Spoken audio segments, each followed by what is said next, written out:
नमस्कार बच्चों। हमने जो है बीएससी पार्ट थर्ड की इनऑर्गेनिक केमिस्ट्री के HSAB कॉन्सेप्ट और metal ligand bonding in transition metal complex के बारे में विगत कुछ वीडियोज में चर्चा की है। आज हम जो है बात करते हैं संक्रमण धातु संकुलों के इलेक्ट्रॉन स्पेक्ट्रा के बारे में कि जो ट्रांजिशन मेटल कॉम्प्लेक्स हैं उनके इलेक्ट्रॉन स्पेक्ट्रा कैसे प्राप्त होते हैं। हम जानते हैं कि विद्युत चुंबकीय विकिरण जो ऊर्जा है उसको अवशोषित करके जो इलेक्ट्रॉन होते हैं वो उच्च ऊर्जा स्तरों में चले जाते हैं और उच्च ऊर्जा स्तर से पुनः जो है निम्न ऊर्जा स्तर में या निम्न ऊर्जा अवस्था में आ जाते हैं। इस प्रकार विकिरण ऊर्जा के अवशोषण और उत्सर्जन के परिणाम स्वरूप इलेक्ट्रॉनिक स्पेक्ट्रा प्राप्त होते हैं। मैक्स प्लांक के अनुसार किसी भी संक्रमण की जो ऊर्जा है डेल्टा ई और अवशोषण की आवृत्ति में सीधा संबंध होता है और ये संबंध होता है delta E is proportional to nu और डेल्टा ई बराबर एच न्यू या यूँ कहें डेल्टा ई बराबर एस सी अपॉन लैम्डा, क्योंकि हम जानते हैं कि आवृत्ति न्यू बराबर होता है सी अपॉन लैम्डा। यहाँ पर जो इस समीकरण में एच जो है वो प्लांक कांस्टेंट है, सी प्रकाश का वेग है और लैम्डा जो है अवशोषित विकिरण या उत्सर्जित विकिरण का तरंगदैर्घ्य है। यहाँ डेल्टा ई जो है दो ऊर्जा स्तरों के मध्य ऊर्जा अंतर है E2 माइनस का E1। यदि हम इसी बात को जो है एक डायग्राम के द्वारा समझें तो सामान्यतः यदि कोई भी जो अणु है वो ऊर्जा का अवशोषण करता है तो उसके जो इलेक्ट्रॉन है यदि ऊर्जा अवशोषित करते हैं प्लस एच न्यू ऊर्जा का अवशोषण करते हैं तो वो इलेक्ट्रॉन जो है उस ऊर्जा को अवशोषित करके और E1 से E2 में चला जाता है, निम्नतम ऊर्जा अवस्था से उच्च ऊर्जा अवस्था में चला जाता है। और यदि इलेक्ट्रॉन जो है एच न्यू के बराबर जो है ऊर्जा का उत्सर्जन करता है तो वो वापस E2 से E1 में आता है और इस ऊर्जा अवशोषण या उत्सर्जन के कारण जो है इलेक्ट्रॉनिक स्पेक्ट्रम प्राप्त होते हैं। हम जानते हैं कि कोई भी जो अणु होता है उस अणु की जो कुल ऊर्जा है वो तीन प्रकार की ऊर्जाओं का योग होता है, या यूँ कहो कि अणु में तीन प्रकार की जो है ऊर्जा पाई जाती है। एक होती है इलेक्ट्रॉनिक ऊर्जा, एक होती है कंपन ऊर्जा और तीसरे प्रकार की जो ऊर्जा है वो घूर्णन ऊर्जा होती है। और इन तीनों ऊर्जाओं का जो योग है वो अणु की कुल ऊर्जा के बराबर होता है। ऊर्जा स्तर ये प्रत्येक इलेक्ट्रॉनिक जो ऊर्जा स्तर है, एक और बात जो है प्रत्येक इलेक्ट्रॉनिक ऊर्जा स्तर जो होता है बड़ा क्षेत्र होता है और ये कंपन ऊर्जा स्तर में बटा रहता है और कंपन ऊर्जा स्तर जो है वो अनेक घूर्णन ऊर्जा स्तरों से बना होता है। इस तरह से यदि हम कहें तो जो इलेक्ट्रॉनिक ऊर्जा स्तर है उसकी ऊर्जा सर्वाधिक होती है, फिर उससे कम कंपन या वाइब्रेशनल एनर्जी लेवल की होती है और सबसे कम जो ऊर्जा है वो घूर्णन या रोटेशनल एनर्जी होती है। इसी बात को जो है हम इस तरह से कह सकते हैं कि किसी भी अणु में जो इलेक्ट्रॉनिक संक्रमण है उस इलेक्ट्रॉनिक संक्रमण जब होता है तो वो केवल अकेला नहीं होता है, उसके साथ साथ जो है कंपन संक्रमण और घूर्णन संक्रमण भी होते हैं। इसीलिए जो है किसी भी अवशोषण या उत्सर्जन का जो स्पेक्ट्रम है किसी भी अणु का वो एक सिंगल रेखा न प्राप्त होकर के चौड़े बैंड के रूप में प्राप्त होती है, जिसे हम बैंड स्पेक्ट्रम कहते हैं। अब हम इसी को जो है अभी जो हमने बात की है इसको यदि हम डायग्राम के द्वारा समझना चाहें तो हम जो है इस डायग्राम में ये समझ सकते हैं कि इसमें जो है विभिन्न ऊर्जा स्तरों को दर्शाया गया है। ये जो है छोटी छोटी जो है सबसे छोटा जो एरिया है वो घूर्णन ऊर्जा स्तर का है।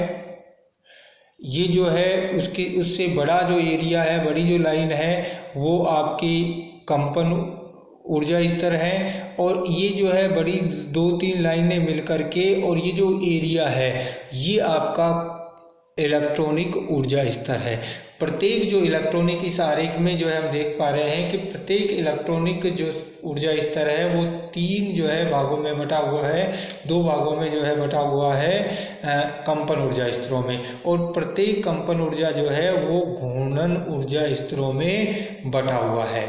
अब जब किसी भी इलेक्ट्रॉन का एक निश्चित घूर्णन एवं कंपन ऊर्जा स्तर से अन्य जो ऊर्जा स्तर है उसके उसी कंपन और घूर्णन ऊर्जा स्तर में संक्रमण होता है, यानी कि ऐसा संक्रमण जिसमें जो है घूर्णन ऊर्जा स्तर और कंपन ऊर्जा स्तर नहीं बदलता, केवल जो है आपका इलेक्ट्रॉनिक ऊर्जा स्तर बदलता है, उसे हम इलेक्ट्रॉनिक संक्रमण कहते हैं, जिसे हमने पहली रेखा के द्वारा दर्शाया गया है। उसी तरह से ऐसा संक्रमण जिसमें इलेक्ट्रॉनिक ऊर्जा स्तर तो वही रहता है, यानी कि ऊर्जा स्तर में परिवर्तन नहीं होता, लेकिन कंपन ऊर्जा स्तर, कंपन जो ऊर्जा स्तर है उसमें परिवर्तन हो जाता है, उन्हें हम कंपन संक्रमण कहते हैं। और ऐसे संक्रमण जिसमें कंपन और घूर्णन दोनों ऊर्जा स्तर चेंज होते हैं उनको हम कंपन घूर्णन संक्रमण कहते हैं। और जिसमें जो है और ऐसा संक्रमण जिसमें केवल घूर्णन कंपन ऊर्जा स्तर ही बदलते हैं उनको हम घूर्णन संक्रमण कहते हैं, जैसा हम इस डायग्राम में आसानी से देख सकते हैं। पहले वाला जो है आपका इलेक्ट्रॉनिक संक्रमण है, दूसरा कंपन घूर्णन संक्रमण है जिसमें दोनों परिवर्तन हो रहे हैं, और तीसरा जो है आपका कंपन संक्रमण है जिसमें केवल कंपन ऊर्जा स्तर बदल रहा है, और चौथी प्रकार का जिसमें केवल घूर्णन ऊर्जा स्तरों में परिवर्तन हो रहा है उसको हम घूर्णन संक्रमण कहते हैं। अब हम बात करते हैं इलेक्ट्रॉनिक संक्रमण के प्रकार की। अणुओं के द्वारा जब पराबैंगनी या दृश्य क्षेत्र के विकिरणों का अवशोषण होता है तो उनमें इलेक्ट्रॉनिक संक्रमण होते हैं, और ये इलेक्ट्रॉनिक संक्रमण जो है विभिन्न कक्षकों के मध्य होते हैं, आणविक कक्षकों के मध्य।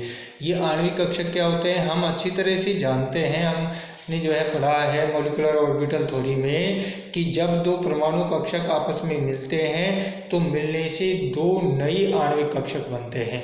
हम पहले से इस बात से पूरी तरह से वाकिफ हैं। और एक होता है निम्न ऊर्जा का बंदी आणविक कक्षक और एक होता है उच्च ऊर्जा का आणविक कक्षक जिसे हम प्रति आबंदी आणविक कक्षक कहते हैं।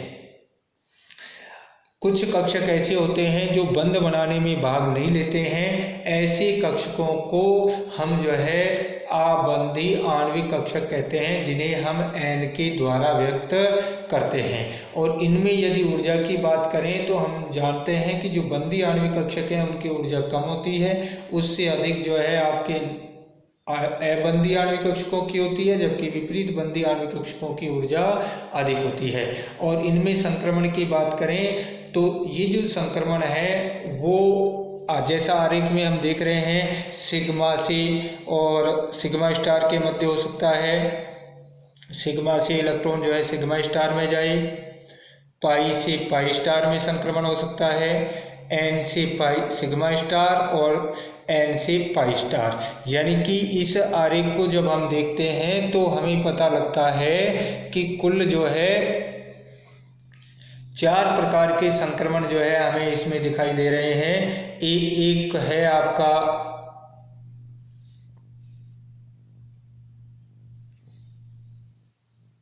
सिग्मा 2 सिग्मा स्टार, एक है पाई 2 पाई स्टार, एक है N2 सिग्मा स्टार और चौथे प्रकार का है N2 पाई स्टार।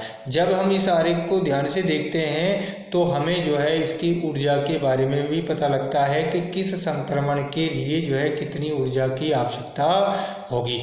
और ये जो है टोटली 4 प्रकार के जो है संक्रमण जो है हम पराबैंगनी और दृश्य क्षेत्र में देख सकते हैं। Sigma to sigma star, pi to pi star, N2 sigma star और N2 पाई स्टार संक्रमण। इन संक्रमणों के लिए जो आवश्यक ऊर्जा, जैसा कि हमने पीछे डायग्राम में देखा था, सिग्मा टू सिग्मा स्टार संक्रमण के लिए जो है ऊर्जा सर्वाधिक होती है। उससे कम ऊर्जा की आवश्यकता पाई टू पाई स्टार संक्रमण के लिए होती है। फिर उससे कम N2 सिग्मा स्टार और सबसे कम जो ऊर्जा है वो होती है N2 पाई स्टार संक्रमण के लिए आवश्यक होती है। तो इनकी ऊर्जा का जो क्रम है sigma to sigma star, then pi to pi star, then N2 sigma star और N2 पाई स्टार। ये थे विभिन्न प्रकार के संक्रमण। और ये जो संक्रमण है किस प्रकार के होते हैं और किस तरह के यौगिकों में ये पाए जाते हैं, इसकी चर्चा जो है हम नेक्स्ट वीडियो में करेंगे। आज के लिए इतना ही, धन्यवाद।